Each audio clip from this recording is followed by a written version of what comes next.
আসসালামু আলাইকুম লিসেনার্স, শুনছেন সবসময় ভৌতিকতা। ঘড়িতে এখন রাত 10:50।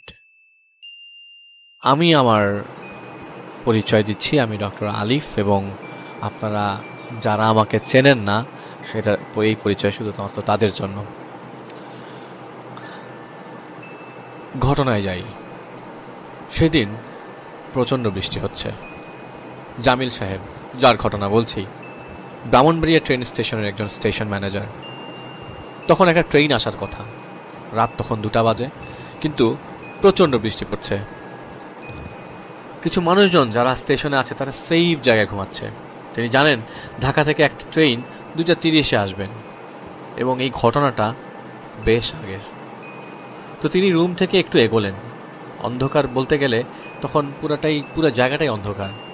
তিনি প্ল্যাটফর্মে গেলেন এবং দেখলেন মানুষজন বলতে গেলে কেউ নাই, 2-3 জন আছেন, তাও ঘুমাচ্ছে। আর মুষলধারে বৃষ্টি যেন থামছেই না। হঠাৎ করে ইলেকট্রিসিটি চলে যায়। ইলেকট্রিসিটি যাওয়ার পর তিনি তার রুমে যায়।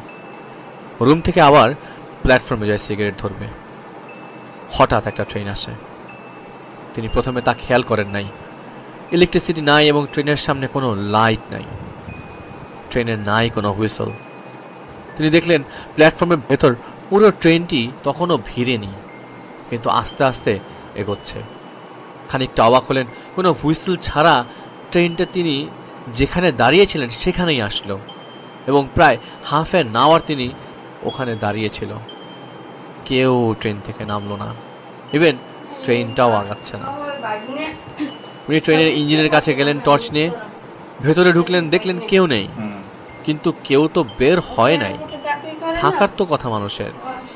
তিনি বের হয়ে একটি বগিতে ঢুকলেন, দেখলেন কোনো প্যাসেঞ্জার নেই, অথচ কেউ তো বের হয় নাই। এ কি আবোল তাবোল অবস্থা! ইলেকট্রিসিটি নাই, ট্রেন খালি, কেউ নাই। তিনি প্রত্যেকটা বগিতে উঠে উঠে চেক করছেন। কিন্তু লিসেনারদেরকে বলতে চাই যে ভাই, একটা কাকপক্ষীয় ট্রেনটার ভিতরে নেই। সর্বশেষ বগিতে উঠেন তিনি। চারপাশে টর্চ মারার পর তিনি একজন মহিলা দেখতে পান। মহিলাটা জানালার দিকে তাকিয়ে আছে চুপ করে। তার এতদিনের এক্সপিরিয়েন্সের চাকরি করা অবস্থায় এরকম কখনোই হয় নাই। যখনই নেমে যায় ট্রেনে, নামার পর তিনি তার রুমে যান একটা সুইচ অফ করতে। মাত্র 2 মিনিট আগে তো তিনি রুমে গেলেন। তিনি প্ল্যাটফর্মে যান এবং দেখতে পান ট্রেনটা আর নাই। 2 মিনিটের মধ্যে গেলে তো অ্যাটলিস্ট ট্র্যাকের দিকে তাকালেও দেখবেন ট্রেনটাকে দেখা যাবে। আশেপাশে কোনো কিচ্ছু নেই। ওই দিন থেকে ঠিক 1 বছর পরের ঘটনা। সেদিন আকাশে চাঁদ, ফুরফুরে অবস্থা। রাত তখন 3টা বাজে। আশেপাশে তেমন কোনো মানুষ নাই, মানুষ ওদিন নেই বললেই চলে। তিনি তার রুমে তখন হঠাৎ করে তিনি দেখতে পান আস্তে আস্তে একটা ট্রেন প্ল্যাটফর্মে এসে ভিড়েছে, অথচ কোনো সাউন্ড নেই, কোনো হুইসল নেই। ট্রেনের তো এমনিতেই একটা সাউন্ড থাকে, ট্রেনের মুভমেন্টের সাউন্ড, বাট ঘেরা পর্যন্ত কোনো সাউন্ড নেই। তিনি দৌড়ে প্ল্যাটফর্মে যান। আগের বিষয়টা তিনি কারোর সাথে শেয়ার করেন নাই। তিনি মনে করেছিলেন এটা তার মনের ভুল হতে পারে। খালি একবার ইনফরমেশন নিয়েছিলেন এরকম ট্রেনের নাম আছে কিনা, পরিষ্কার ছিল না। তারপরেও যেটা তিনি মিলাতে পারেন যে রাঙা এক্সপ্রেস নামে কোনো ট্রেন আছে কিনা। এবারও এটি রাঙা এক্সপ্রেস। তিনি আবারও ইঞ্জিন রুমে টর্চ মেরে চেক করলেন কেউ আছে কিনা, কিন্তু কেউ নেই। আগের মতো প্রত্যেকটা বগি চেক করলেন, কাউকে পাওয়া যাচ্ছে না। এবারও তিনি শেষ বগিতে ভালো করে চেক করলেন, কিন্তু কেউই নাই। হঠাৎ করে ট্রেনটা ছেড়ে দিচ্ছে। এক বগি থেকে আরেক বগিতে যাওয়া যায় না, কোনো পার্টিশন নাই, কোনো কানেকশন নাই। তাই তাকে বগিতেই থাকতে হচ্ছে। ট্রেনের স্পিড এতটাই বেশি যে উনি ট্রেন থেকে নেমে কোনোভাবেই সাহস পাচ্ছে না, পাড়া দেওয়ার কর্নারে, ট্রেন থেকে পাড়া দেওয়ার সাহস পাচ্ছে না। জোরে জোরে চিৎকার করেও কাউকে কাছে পাচ্ছে না। পুরো বগি কেন, পুরো ট্রেনে তিনি একা। তিনি ভাবতে থাকলেন ট্রেনটি যদি ট্রেনটিকে হাইজ্যাক হয়েছে, কিন্তু ড্রাইভার রুমে তো কেউ নেই, ট্রেনটি চালাচ্ছে মাথা বের করে তিনি টর্চ মারতে থাকেন। আশেপাশের স্ট্রাকচার এত দ্রুত পাস হচ্ছে যে উনি ভাবতে থাকেন এটি ইম্পসিবল, এত ফাস্টেস্ট ট্রেন বাংলাদেশে নেই, এটা তো ফাস্টেস্ট ট্রেন না। আউট অফ নোওয়্যার তিনি দেখলেন বগি লাইনচ্যুত হয়ে গেল, শেষ বগিতে থাকাতে তার রক্ষা। সেটিও উল্টো হওয়ার পথে। তিনি যেখানে নামলেন সেখানে কেউ নেই, একজন মানুষও নেই। তিনি প্রচন্ড ভয় পেলেন, এমন ভয় যে তিনি কোনো কথা বলতে পারছেন না। তিনি দেখলেন সেই মহিলা রেল লাইনটি ধরে আসছে। এরপরে আর তার কিছুই মনে নেই। এরপরে যখন তার ঘুম ভাঙে, তিনি তার রুমে তার নিজেকে খুঁজে পান। তার সাথে কি হলো, কিভাবে হলো, কিছুই জানেন না। পরবর্তী সময় তিনি একজনের কাছে যান, জিজ্ঞেস করেন তিনি এই ট্রেন স্টেশনে কি চাকরি করবেন কি করবেন না, এরকম জিনিস কি তিনি বারবার দেখতে থাকবেন। তাকে এরকম অবস্থায়, এরকম বিব্রত অবস্থায় আগে কখনো ওইখানকার তার বন্ধু বান্ধব আত্মীয় স্বজন কেউই দেখে নাই। যাই হোক, তিনি পরবর্তী সময় জানতে পারেন যে এইটি তাকে নিছকই ভয় দেখানোর কারণে হয়েছে, এবং পরবর্তীতে তিনি তার নিজের প্রোটেকশন হিসাবে কিছু প্রোটেকশন নেন একজনের কাছ থেকে। এরপর থেকে তিনি কিছু দেখেননি, কিন্তু এরকমভাবে রাত জেগে কখনো ডিউটিও করেন। আব্দুল জলিল নামের একজন লোকের ঘটনা, এবং আসলে তিনি পেশায় একজন দোকানদার ছিলেন, ছোট্ট মুদির দোকান। তার বাসা ছিল মগবাজার রেল ক্রসিংয়ের সাথে। তার বাসায় যেতে হলে রিক্সা দিয়ে একটু আগে নেমে রেল লাইনের উপর দিয়ে গেলে তাড়াতাড়ি হয়, না হলে অনেক ঘুরতে হয়। মানে সে যখন তার দোকান ক্লোজ করে আসে তখন ওই পথ ধরেই আসেন। বছরের মাঝামাঝি সময় জুলাই কিংবা অগাস্ট হবে, এবং এটা ঘটনা ছিল 1994 সালে। তিনি দোকান বন্ধ করে বাসায় ফিরছেন, রাত তখন 12টার কাছাকাছি। বাসের জন্য দাঁড়িয়ে ওয়েট করছেন। একটা বাস আসলো এবং তিনি উঠে পড়লেন। রেল লাইনের আগে তাকে নামিয়ে দেওয়া হয়। তিনি তখন রেল লাইন ধরবেন, অন্ধকার হয়ে গেছে তখন। অ্যাকচুয়ালি সময়টাতে রাত 10টা বাজলেই ঢাকা শহর মোটামুটি অন্ধকার হয়ে যেত। তিনি রেল লাইনের উপর দিয়ে হেঁটে হেঁটে আসছিলেন। এমন সময় তিনি ট্রেনের শব্দ পান। তার সামনেই তিনি কিছু দেখলেন না। হঠাৎ একটা ট্রেন তার সামনে হাজির। আউট অফ নোওয়্যার এই ট্রেন কোথা থেকে আসলো আর আসছে এত তাড়াতাড়ি তার চোখের পলকে, এবং তার সামনে এসে থামল। তার বাসা রেল লাইনের সাথেই। ট্রেন তো তার কাছে মামুলি ব্যাপার। এখনও অনেক মানুষ আছে যারা উৎসুক ট্রেন দেখার জন্য। সিগন্যালে থামলেই দেখা যায় অন্য সব বাদ দিয়ে ট্রেনের যাওয়া দেখছে। এবং সেই লোকটি এই ট্রেনের সাইজ আসলে বর্ণনা করতে পারলেন না। তার ভাষ্যমতে এই সাইজের কি ট্রেন হয় কিনা তিনি জানেন না। তো তিনি বলেন, আমি যখন তাকে জিজ্ঞেস করলাম যে এত বড় ট্রেন মানে, তিনি বললেন এই ট্রেন মাপা যাবে না, এবং তার আন্দাজ নাই এই ট্রেনটার সাইজটা সম্পর্কে। তো ঘটনাটা একটু আজীব লাগার পরে আমি আসলে আস্তে আস্তে তার সাথে কন্টিনিউ করি, এবং এই আজীব ঘটনা ঘটে যাওয়ার পর তিনি সিদ্ধান্ত নেন যে তিনি এই রেল লাইন দিয়ে ধরে আর বাড়ি ঢুকবেন না, বাড়ি যাবেন না, আর এগুবেন না। তিনি সিদ্ধান্ত নিলেন ঘুরে যাবেন, কষ্ট করে এই দিক দিয়ে যাবেন না। তো ফিরে যাই সেই সময়। সিদ্ধান্ত পরে এখন তিনি কি করবেন, তাকে তো বাসায় যেতে হবে, এবং তিনি অর্ধেক রাস্তা তো চলে আসছেন। তার মনে হচ্ছিল তিনি ঘরের মধ্যে আছেন। তিনি পাশ কাটিয়ে বস্তিগুলো ঘেঁষে বাড়ির দিকে এগোতেই তার ট্রেনের জানালাগুলোর দিকে চোখ পড়ে। ট্রেন তখন থেমে আছে।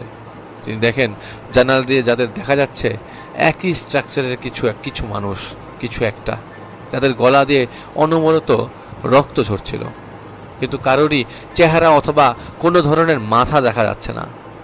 স্বাস্থ্যবান মানুষ দৌড়াবে কি করে? এই দৃশ্যটাকে ওই জায়গাতেই ফিক্স করে দেয়। নামাজ যে তিনি পড়তেন না তা ঠিক না। আসসালামু আলাইকুম, ভূত চ্যানেলে আপনাদের স্বাগতম।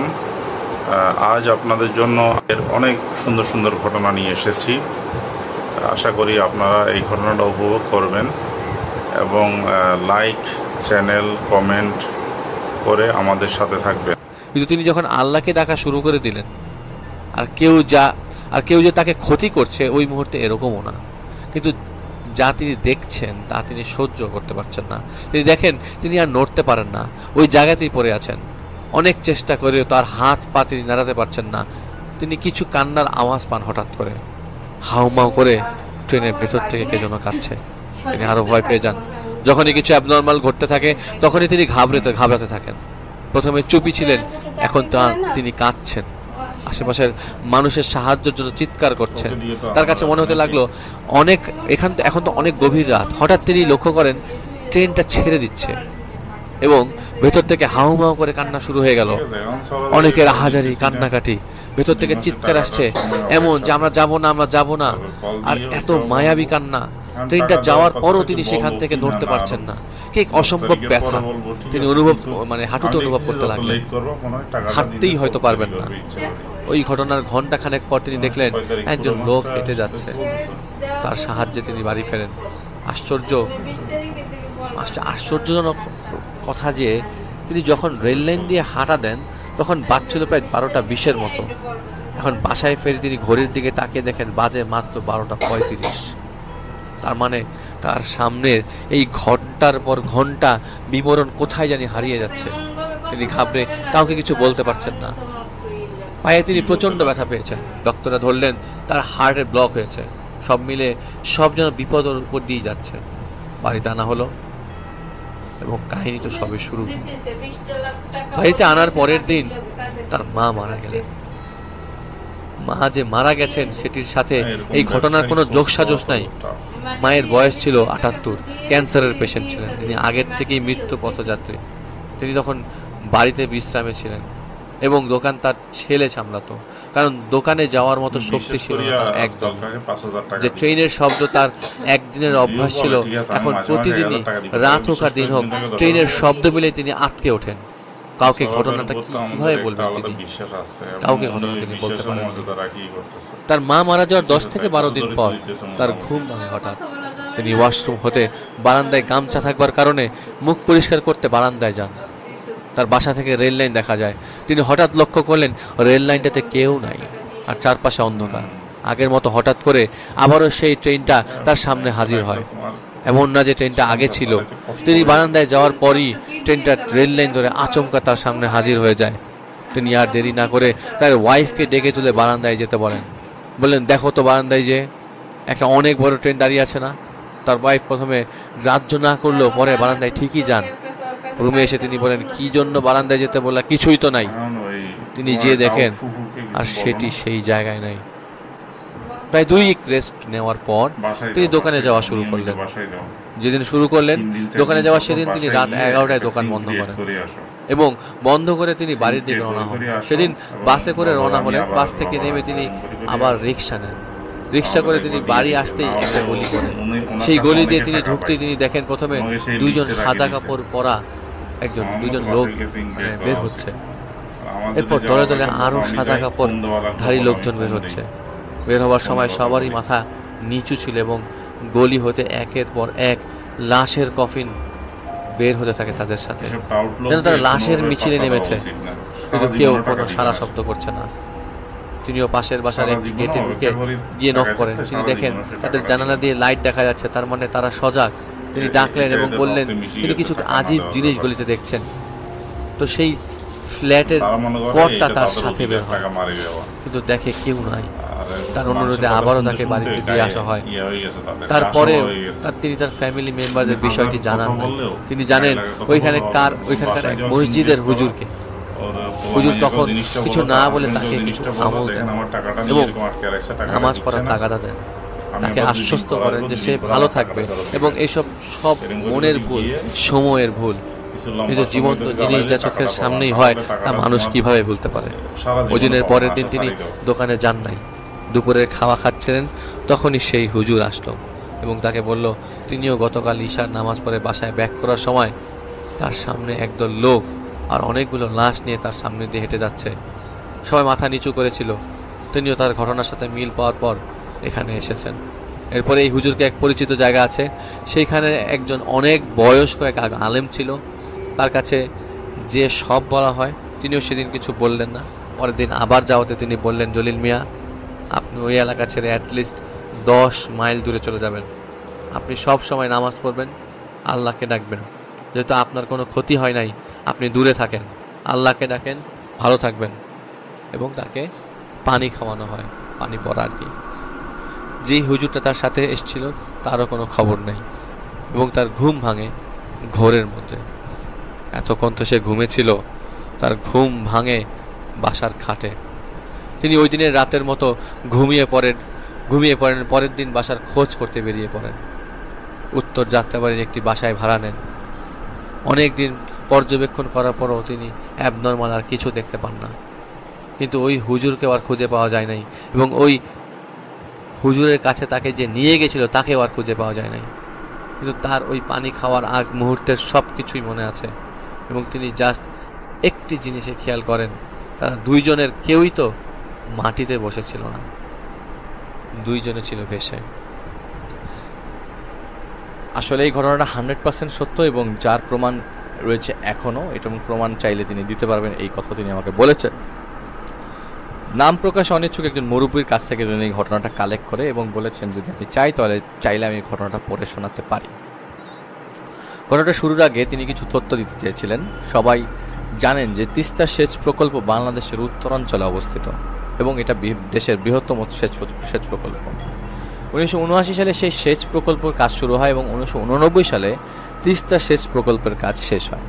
এই সেচ প্রকল্পটি লালমনিরহাট, নীলফামারী, দিনাজপুর এবং রংপুর, মূলত এই 4 জেলায় খনন করা হয়। 1987 সালের ঘটনা, তখন তিস্তার সেচ কাজের খনন কাজ পুরো দমে চলছিল।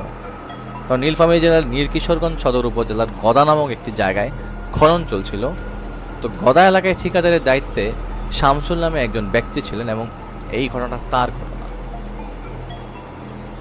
তো তার মোট 5 কিলোমিটার খননের দায়িত্ব ছিল, এবং তার অধীনস্থ 100 জন লেবার ছিল, 2টা ড্রেজার ছিল, এবং সব কিছুই ঠিকঠাক মতো চলছিল। একদিন রাতে তিনি ঘুমানোর পরে স্বপ্নে দেখেন একজন সাদা মানুষ তার কাছে এসে বলল কোনো প্রকার খনন কাজ যেন তিনি না করে, যদি খনন কাজ করার চেষ্টা করে তাহলে তার জীবন নিয়ে তিনি আর ফিরতে পারবেন না। এই স্বপ্ন দেখার পর তিনি খুব বেশি গুরুত্ব না দিয়ে স্বাভাবিকভাবেই কাজ শুরু করে দেয়। তো প্রথমে তারা ড্রেজার দিয়ে খনন শুরু করে, তারপর কোদাল দিয়ে মাটিগুলো সাইজ করা হয়। তো যাই হোক, ড্রেজার দিয়ে যখন কাজ শুরু করার কিছুক্ষণ পর ড্রেজার দিয়ে ওই দিন দেখে হঠাৎ করে মাটি আর খনন করা যাচ্ছে না, অনেক চেষ্টা করার পরেও সম্ভব হচ্ছে না। অন্য জায়গায় ড্রেজার দিয়ে মাটি কাটা যাচ্ছে, কিন্তু এক অংশে যাচ্ছে না, এবং তা কোদাল দিয়েও সম্ভব হচ্ছে না। হঠাৎ মনে পড়ল রাতের স্বপ্নের কথা। তিনি সবাইকে বললেন আজ আর কাজ হবে না, আপনারা সকলেই চলে যান, আমি ব্যাপারটা তিস্তা ব্যারেজ প্রকল্পের প্রধানকে জানান। তো তিনি ব্যাপারটা ব্যারেজ প্রকল্পের প্রধানকে জানানোর পর উনি এসে দেখবেন বলে জানালেন। তো তিনি যথারীতি বাসায় গেলেন এবং রাতে ঘুমালেন। হঠাৎ আনুমানিক রাত 2টার দিকে তার ঘুম একটা বিকট শব্দে ভেঙে যায়। তিনি তাড়াতাড়ি ঘুম থেকে ওঠে, এবং তার সামনে সাদা পাঞ্জাবি পরা, টুপি পরিহিত একজন লম্বা অবয়ব দাঁড়িয়ে আছে আর বলছে তাকে বলছে যে ভয় পেও না, আমি যা বলি মনোযোগ দিয়ে শোনো, কোনো চিৎকার করার চেষ্টা করো না। তখন উনি বললেন 500 বছর পুরনো 2টো কবর আছে, তুমি সেই কবরের উপরে আজকে তোমার ড্রেজার দিয়ে মাটি সরানোর চেষ্টা করেছো, কাল যদি এমন চেষ্টা করো তাহলে তোমার খবর আছে। আমি তখন তিনি তখন উপায় জানতে চাইল যে সেই অবয়বটা বললেন আজ খুব ভোরে সেই স্থানে গিয়ে দেখবা গোল করে একটা মার্কিং করা আছে, সেই জায়গা বাদে বাকি জায়গা তুমি খনন করবে, আর বেশি চালাকের চেষ্টা করলে তুমি ধ্বংস হয়ে যাবে। যথারীতি তিনি সেই স্থানে চলে যায়। যাওয়ার পর দেখি ঠিক যেভাবে বলা ঠিক সেভাবেই মার্কিং করা আছে। তিনি ব্যাপারটি প্রকল্প প্রধানকে জানালেন এবং ওই অংশ বাদে যথারীতি খনন কাজ করার নির্দেশ দিলেন, এবং তারা সেভাবেই করল। 1989 সালের প্রকল্প উদ্বোধন হলো এবং সেই অনেক পানি ছাড়া হলো, কিন্তু সেই 2টা কবরের কিছুই হলো না। পানি কম থাকলে কবর দুটি নিচে নামে, পানি বেশি হলে কবর দুটি উপরে ওঠে। এখন 2টো কবর নদীর উপরে প্রায় 30 বছর হলো রয়ে গেছে। উপরে সবুজ ঘাস, চারিদিকে প্রবাহমান জল। সেই কবরের সামনে অনেকেই মাজার করার চেষ্টা করেছে, কিন্তু সফল হয়নি। আর বিল্ডিং বানানোর চিন্তা করলে তো অদ্ভুত স্বপ্ন দেখতো সবাই। যাই হোক, যদি ঘটনাটা ভুতুরে না, কিন্তু এই ঐতিহাসিক নিদর্শনের সেই কবর দুটো নিয়ে এলাকায় অনেকেই অনেক কথা বলেছেন। তিনি বলেছেন যে যদি সিলেক্টেড হয় আমি ঘটনাটা যেন পড়ি।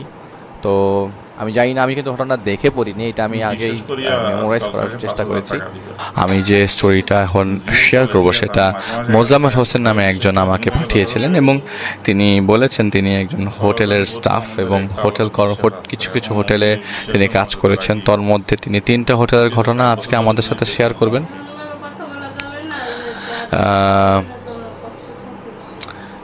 প্রথমে তিনি আমাকে যে ঘটনাটা শেয়ার করতে চেয়েছিলেন যে আসলে এলাকার নামটা বা কোন এরিয়ার হোটেলে তিনি কাজ করেছেন সেটা তিনি বলতে চাচ্ছিলেন না। তো উনি একটা হোটেলে কর্মরত ছিলেন, সেই হোটেলটার পিছনে বাউন্ডারি ওয়ালের সাথে লাগানো একটা আম গাছ ছিল। যদি মানে দেখা যায় তাহলে হোটেলটা নির্মাণ করার সময় পাইলিংয়ের কাজ যখন করা হয় তখন ওই গাছটা কেটে ফেলা লাগতো, বা যার কাছ থেকে ল্যান্ড কেনা হয়েছিল ওনার নিষেধ ছিল যাতে গাছটা না কাটা হয়, কারণ তাই উনি সেটা কাটেন নাই, এবং যে ওনার কিনে নিয়েছেন সেটা উনি কাটেন নাই এবং কাটতে দেন নাই। বলেছিল যে কাটলে আপনার ক্ষতি হতে পারে, অ্যান্ড যেন না কাটে সেই শর্তেই জমিটা সেল করা হয়। আমরা তারা জব করা অবস্থায় ওই গাছে মানে কোন গাছের থেকে কোনো ফল খাই, আম গাছ থেকে কোনো আম খেতে পারতো না, নিষেধ ছিল। নিচে পড়লেই শুধু সেটা খাওয়া যেত, এবং ওখানে যে খুব বেশি আম গাছ ধরতো তাও না, আম গাছে আম ধরতো তাও না, 2-1টা আম ধরতো। তো এই হোটেলটার ভেতরে ওনারের নিজের একটা রুম আছে, এবং সেটার ভেতর কিছু প্রতিমা এবং মূর্তি আছে, কারণ ওনার ছিল হিন্দু ধর্মাবলম্বীর। তাদের রুমেও একা কারো যাওয়া বারণ, মানে তার রুমেও একা কারো যাওয়া বারণ ছিল। একদিন হঠাৎ করে একজন একা গিয়েছিল সন্ধ্যার পরে, উনি গিয়ে আনমনে কাজ করছিল। ওই সময় হঠাৎ করে তিনি বিভিন্ন জিনিস পড়া শুরু করে, মানে তার কাজ করা অবস্থায়। উনি প্রথমে ভাবছিল যে স্বাভাবিক, বাট যখন দেখলো যে ভারী জিনিসপত্রগুলো উপর থেকে পড়া শুরু করছে, তিনি তারপর ওখান থেকে দৌড় দিয়ে পালিয়ে যান। উনি পালিয়ে যাওয়ার সময় রুমের মধ্যে স্পষ্ট তার কানে কেউ ফিস করে কথা বলছিল, এটাও পরিষ্কার শোনে। ওই হোটেলটার একটা রুমে একটা গেস্ট মার্ডার হয়েছিল। তারপর ওই হোটেলে বেশ কিছুদিন প্রবলেম ছিল। ওই ওনার ইন্ডিয়া থেকে একজন হুজুর এবং পুরোহিত এনেছিলেন, এবং ওইখানে দোয়া করা হয়, পূজা করা হয়। তারপর থেকে হোটেলের ভিতরে প্রবলেমগুলো অনেকটাই কমে যায়। এই হোটেলে তার সাথে যে ঘটনা ঘটে, আমি যে ঘটনা পাঠিয়েছেন সেইটা একটু তিনি শর্টকাটলি বলেছেন। তিনি নাইট শিফট করতো, তখন পুরো ফ্লোরে একা থাকতে হতো, কোনো মানুষ থাকতো না। তিনি তখন সব কাজ শেষ করে ছাদের উপরে গিয়ে একটা স্মোক ধরিয়েছেন। হঠাৎ করে প্রায় সময় স্মোক করতে করতে মাঝে মাঝে গান শুনতো। হঠাৎ করে তিনি ভয় পাওয়া শুরু করলেন ওই জায়গাটাতে যাওয়ার পর। ভয়টা কোনো কিছু দেখে না, কেমন যেন লাগতে থাকে তার মধ্যে। একদিন এরকম ছাদের মধ্যে স্মোক করার পরে তিনি একটা কর্নারে যে ঘুমানোর চেষ্টা করে চেয়ারের উপর বসে, এবং উনি ক্লিয়ারলি বলেছেন ডিউটিরত অবস্থায় এখানে ঘুমানো অ্যালাউড না। তো সিকিউরিটি ইনচার্জ যে ছিল সে মাঝে মধ্যে চেক করতে করতে ছাদে চলে যেত, এবং তাদের সাথে যোগ সাজস থাকার কারণে ঘুমালে মাঝে মধ্যে অ্যালার্ট করে দিত, এই ঘুমানো যাবে না। তো তিনি একদিন চেয়ারের উপর বসে এরকমই অবস্থায় বসেছিল, এবং একটা পর্যায়ে তিনি একটু ঘুমিয়ে যায়, তন্দ্রার মতো আসে। কিছু সময় যাওয়ার পর একজন সিকিউরিটি ইনচার্জ আসেন রাউন্ডে। তখন ওনাকে দেখে তিনি যে উঠে যাবেন, তখন ওনার সারা শরীরে কোনো কিছুই কাজ করছে না, হাত পা নাড়াতে পারছে না। উনি এভাবে বলেন যে তিনি ওনাকে ডাকছেন, বাট কেন জানি ওনার দিকে তাকিয়ে চলে গেল, যেন তিনি তাকে দেখতেই পারে নাই। বাট তিনি কোনো কথাও বলতে পারছিল না, কেমন যেন বধির হয়েছিল। কিছুক্ষণ পর তিনি ঠিক হন। তিনি যেই সাইডটায় রেস্ট করছিলেন ওই সাইডটার মানে নাম ছিল ইন্ডিয়ান সাইড। ওই সাইডে আউটসাইডে ছাদের উপরে বারবিকিউ করা হতো। পরে জানতে পারলেন যে ওই সাইডে রাতে কেউ যায় না, গেলে ভয় পায়, অথচ ওই সাইডে তিনি বেশি বসে থাকতো। আর একদিনের ঘটনা, তিনি 2টা চেয়ার একসাথে করে ওই সাইডে ঘুমিয়ে পড়ে। হঠাৎ তার ঘুম ভাঙে, তার হাত পা হঠাৎ করে তিনি নাড়াতে পারে না, মুখ দিয়ে সাউন্ড করতে পারে না। মনে হয় মানে মনে হতে থাকে যে কেউ তাকে জোর করে আটকে রেখেছে।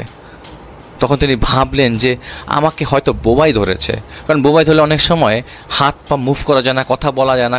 আপনি চিন্তা করবেন যে আপনি কথা বলতে চাচ্ছিলেন কিন্তু কথা বলতে পারবেন না, কিন্তু উনি বলছেন না, এটা বোবা ধরে নাই। তোদের পাশে একটা ভাই কাজ করতে আসে। তিনি চাচ্ছিল যে উনি তাকে যেন ডাক বা কিছু ধাক্কা টাক্কা দেয়, বাট কোনো ধরনের সাউন্ড করতে পারছিল না, তিনি মানে নড়তেই পারছিল না। তো একটা পর্যায়ে তিনি জোরে জোরে নিঃশ্বাস নিতে থাকে যাতে উনি শুনতে পারে বা মনে করে যে তার কোনো প্রবলেম হয়েছে। কেন জানি মানে এই জিনিসটা তার কাছ থেকে আসে যে সে জোরে জোরে চিৎকার করার জন্য প্রিপারেশন নেয়, জোরে জোরে চিৎকার করছে। বাট ওই যে ভাইটা কাজ করতে আসে, তিনি এমনভাবে তার পাশ কাটিয়ে চলে যায় যেন তিনি তাকে দেখতেই পান নাই। কিছুক্ষণ পর তিনি স্বাভাবিক হয়। এরপর থেকে তিনি আর ইন্ডিয়ান সাইডে যেত না, তিনি অন্য যে সাইডে আম গাছ ছিল সেই সাইডে যেত। তো কিছুদিন যাওয়ার পর আম গাছের সাইডে গেলে নিচে তাকালে তার কাছে ওই আম গাছটা ক্লিয়ারলি স্পষ্ট দেখা যেত। তার মানে তিনি যেই ফ্লোরে কাজ করতো সেই ফ্লোরের এই আম গাছের পাশটা দিয়ে, আম গাছটা যেই পাশে ছিল সেই পাশের ওই ফ্লোরের উপরে কাজ করত। তো তার কাজ একদিন ছিল 13 তলায়।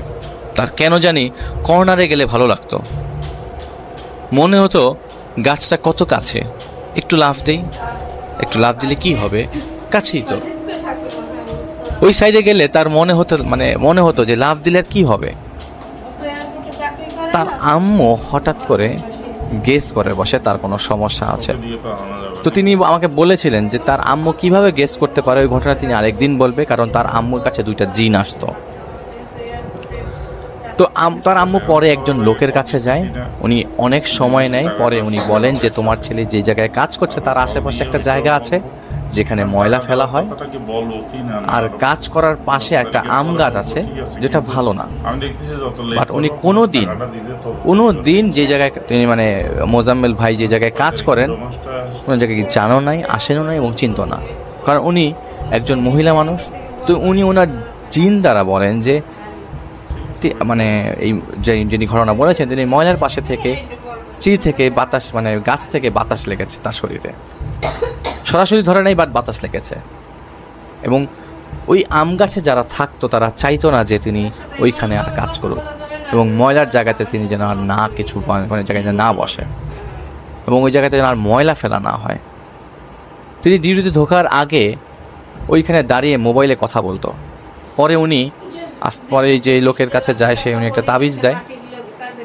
যদিও তিনি তাবিজে বিশ্বাস করতো না, কিন্তু ওই ফার্স্ট ঘটনার পর তিনি তাবিজ নেয় ভয় পাওয়ার কারণে।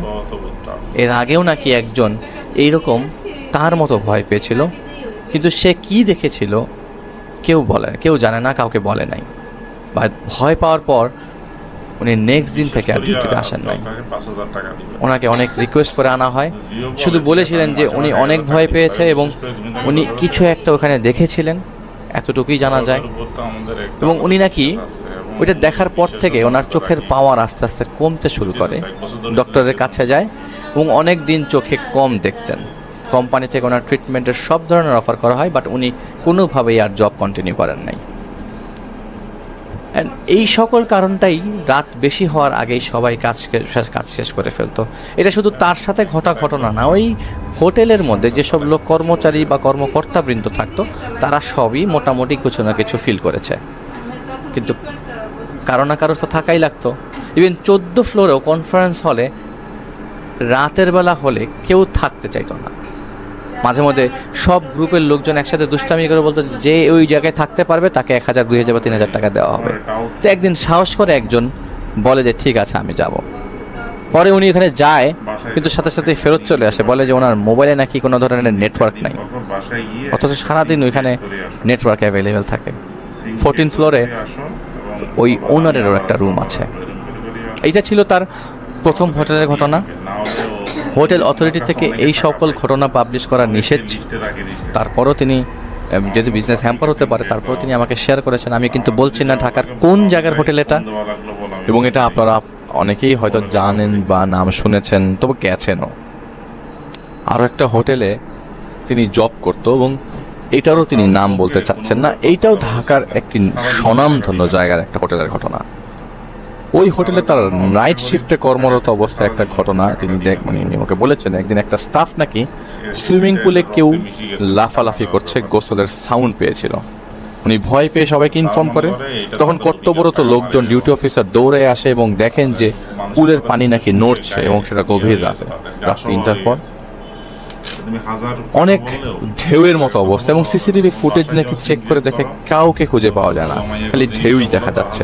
মাঝে মাঝে পুলে এই প্রবলেমটাই তারা অনেকটা সময় ইউজ টু হয়ে যায়, এবং ফাঁকা ফ্লোরগুলোতেও দুইজন একসাথে কাজ করতো, না হলে একজন থাকলে নাকি ভয় পেত। ভয়গুলো যদিও খুব কমন, যেমন কেউ ডাকছে, ফিস ফিস করে কেউ কথা বলছে, কোনো কিছু উড়ে যাওয়ার শব্দ আসছে। তিনি তৃতীয় যে ঘটনাটি শেয়ার করেন সেটা কক্সবাজারের একটা হোটেলের ঘটনা, যেই হোটেলটার 13 তলায় কোনো গেস্ট রুম নাই, বাট ফার্স্টে করা হয়েছিল। ওই ফ্লোরে তার এক ফ্রেন্ড কাজ করত। ও নিজে ফিল করেছিল ওকে কেউ ধাক্কা মারে, কোথা থেকে জোরে জোরে বাতাস চলে আসে। একদিন কাজ করার সময় ও একা ছিল এবং ইজি ডোর ছিল। ওই ডোরের হালকা প্রেসারে খুলে যাইতো, বাট হঠাৎ ওই দিন জোরে বাতাস আসে এবং এই দরজাটা আর ওপেন করতে পারছিল না। কেমন যেন ফিল হতে থাকে, হঠাৎ অনেক ঠান্ডা ফিল করতে থাকে তিনি। পরে একজন চলে আসে, তারপর আর কিছু হয় নাই। ওই রকম নানা প্রবলেম, এবং ওই কারণে হোটেলের 13তম ফ্লোরে গেস্ট রুম অফ করে দেওয়া হয়, এবং এখনও ওই 13 ফ্লোরে কোনো ধরনের গেস্ট রুম হিসেবে কাউকে জায়গা দেওয়া হয় না। তাদের হোটেলগুলো বেশিরভাগ স্টোর রুম নিচে বা গ্রাউন্ড ফ্লোরে হয়, কারণ এতে করে মালামাল লোড এবং আনলোড করতে সুবিধা হয়। শুধুমাত্র এই প্রবলেমের কারণে 13তলা ফ্লোরটা স্টোর রুম হিসাবে ইউজ করা হতো। ঘটনাগুলো অনেক দিন আগের, এখন পরবর্তীতে কিছু করা হয়েছে কিনা সেটার আর খোঁজ রাখা হয় নাই। ঢাকাতে আরেকটা হোটেলে জব করতো তিনি, এবং সঙ্গত কারণে তিনি সেই হোটেলের নাম বলেন নাই আমাকে। ওই হোটেলেও কিছু প্রবলেম ছিল, যেমন রাতে লিফট অটোমেটিক আপ ডাউন করতো, আর ব্যানকোয়েট হলটা ছিল ঠিক 9ম ফ্লোরে। লেট নাইট পার্টি হলে নেক্সট দিন ডিউটি থাকলে রাতে তারা থাকতে চাইলে থাকতে পারত, বাট কেউ থাকতে চাইতো না। একজন সাহস করেছিল, বাট রাতে সে দেখে কে যেন তার চাদর ধরে টানছে, ঘুমানোর পর বারবার চাদর ঠিক করে, বাট পায়ের নিচ দিক দিয়ে কে যেন টান দিয়ে চাদরটা সরিয়ে দেয়। পরে উনি ভয় পায়, আর থাকতে পারে নাই। কথিত যে ওইখানে জিন থাকতে পারে, রাতে কেউ থাকলে প্রবলেম করে। তো নিজে ঘটনার জানবার আগে একদিন রাতে ওইখানে ছিল, এবং খুব অস্বস্তি লেগেছিল ওই জায়গায়। কেমন জানি বারবার দম বন্ধ হয়ে আসছিল, মনে হচ্ছিল কেউ একটা কিছু ডাকছে তাকে, এবং তার শরীরের টেম্পারেচার অটোমেটিক বাড়ছিল কমছিল, এরকম অবস্থা। রুমের টেম্পারেচার দেখা যায় যে এসি অফ করে রাখলে হঠাৎ করে এসি অন হয়ে যাচ্ছে। তিনি পরে ঘুমায় যায় ওই জায়গাটায় ওই দিন পরে ঘুমায় যায়, বাট রাতের বেলা বারবার ঘুম ভেঙেছিল। পরে খোঁজ নিয়ে জানতে পারে যে ওইখানে থাকলে নাকি অনেক সময় প্রবলেম হয়। তো কয়েকটা হোটেলের ঘটনা তিনি আমাকে শেয়ার করেছেন, বলেছেন যদি আমি চাইতে সেটা পড়েছেন আমি শোনাই। তো আমি তার ঘটনাটা পড়েছি, এই জন্য শোনালাম। আমার কাছে ঘটনাটা খুব অথেন্টিক লেগেছে, কারণ আমি যখন প্রথম হোটেলে গিয়েছি, আমি ওই জায়গায় আম গাছটা দেখেছি, একটা গাছ দেখেছি আমি, এবং আম গাছই সম্ভবত আমার কাছে এটা আমার চোখের সামনে চলে আসে। এই জন্য আমি ঘটনাটা সিলেক্ট করেছি। এবং thank you so much Mozammel Hossain ভাই আপনার ঘটনার জন্য। আশা করছি আপনি আমাদেরকে এরকম করে আপনার মার ঘটনাটাও শেয়ার করবেন। সুপ্রিয় শ্রোতা মণ্ডলী, আপনারা ঘটনাটি শুনলেন, আশা করি আপনাদের অনেক ভালো লেগেছে। ভালো লাগলে সাবস্ক্রাইব করুন, লাইক করুন, কমেন্ট করুন, শেয়ার করুন। আপনাদের সাবস্ক্রাইব, লাইক, কমেন্ট, শেয়ার আমাদের অনেক অনুপ্রেরণা যোগাবে। ধন্যবাদ।